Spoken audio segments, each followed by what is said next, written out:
காம்ப்ளிமெண்டா கொடுத்தீங்கன்னா they can will also happy இல்ல. So நீங்க ஃபர்ஸ்ட் நான் பண்ணணும், கிளைண்ட்டை நான் வந்துட்டு ஒரு நல்ல விஷயமா நான் அட்ராக்ட் பண்ணணும்னு நினைச்சீங்கன்னா இந்த மாதிரி நீங்க கொடுக்கலாம்.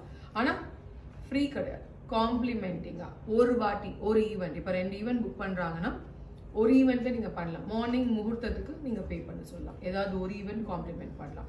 அதுக்காக நீங்க மொத்தமா ஃப்ரீ பண்ணணும் அவசியம் கிடையாது. ஏதாவது ஒன்று கேட்டாங்கன்னா காசுல நீங்க கம்மி பண்ணாதீங்க. உங்களுக்குன்னு இருக்க பேக்கேஜ் ஸ்டாண்டர்டா இருக்கிறத ஸ்டாண்டர்டா வச்சுக்கோங்க. Don't give free.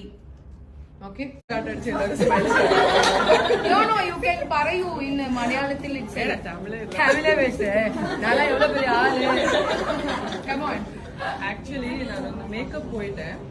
அவரோடது A to Z மேக்கப் என்னோட கையில பண்ணிட்டேன். மெஹந்தி, இது டர்மரிக் ஃபங்க்ஷன், ஈவன் ಅವರ ರಿಸೆಪ್ಷನ್ ಈವ್ನಿಂಗ್ ಆಡಿಟೋರಿಯಂ ಎಂಟ್ರಿ ಆಗು ಕೂಡ ಅದು ಕೂಡ ನಾನೇ பண்ணிட்டேன். But that girl rejected my reception and marriage makeup. அது எனக்கு எவ்வளோ ஃபீல் ஆயிடுச்சு, எந்த மாதிரி இன்சல்ட்டிங் ஆயிடுச்சுன்னா அதுக்கு தான் நான் B3க்கு வந்தேன்.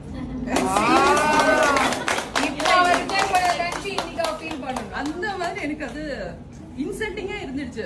அது என்னோ குறை இருக்கு எனக்கும் தெரியும். பட் அது இன்சல்ட்டிங் எந்த அளவுக்கு ஃபீல் ஆகுமோ அது நான் கம்ப்ளீட்டா வேணும். அது எனக்கு இல்ல, எனக்கு என்னதும் நான் மேக்கப் பண்ணிட்டா